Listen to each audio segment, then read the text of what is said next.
आज या प्रसार माध्यमांच्या नुसार आम्ही जी वाहन मालक आहेत ते दरवर्षी साधारण एका वर्षाला 400 कोटी फसवणूक होते म्हणून या ठिकाणी एकत्रित आलेलो आहोत.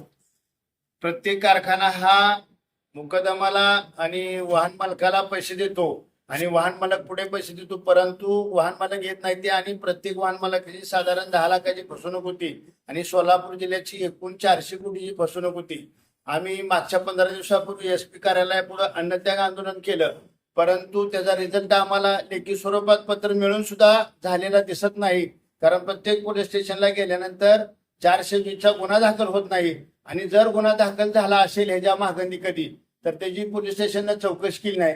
या उलट त्या भागातून मुकदमानं साधा जरी गुन्हा दाखल केला तर तिकडचं पोलीस स्टेशन आपल्या भागात येऊन आपल्या वाहन मालकाला उचलून न्यायच्या तयारीत आहेत आणि आपल्या भागाकडं कितीतरी गुन्हा दाखल झाला असलं किंवा गुन्हा दाखल करा म्हणून पत्र जरी दिलेलं असलं तर या ठिकाणी SP कार्यालयाकडून किंवा पोलीस स्टेशनकडं गुन्हा दाखल होत नाहीत आणि जोपर्यंत गुन्हा दाखल होत नाही तोपर्यंत पुढील कारवाई होणार नाही. म्हणून पहिली आमची विनंती आहे की आपल्या सोलापूर जिल्ह्यातील सर्व पोलीस स्टेशन मायबापांना की आमचं सर्व वाहन मालकांचं गुन्हा दाखल करून घ्या.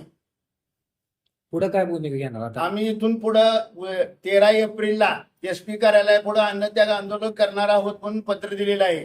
तर जर ह्या 8 दिवसात आमचं गुन्हा दाखल झालं नाही तर 100% सर्व पोलीस स्टेशनला तर 13 एप्रिल पासून सोलापूर जिल्ह्यातील सर्व वाहन मालक घेऊन आम्ही SP कार्यालयापुढे अन्नत्याग आंदोलन करू आणि जोपर्यंत न्याय मिळणार नाही, जोपर्यंत गुन्हा दाखल होऊन मुकदमावर कारवाई होणार नाही, त्याला अटक होणार नाही, तोपर्यंत आमचं आंदोलन चालू राहील.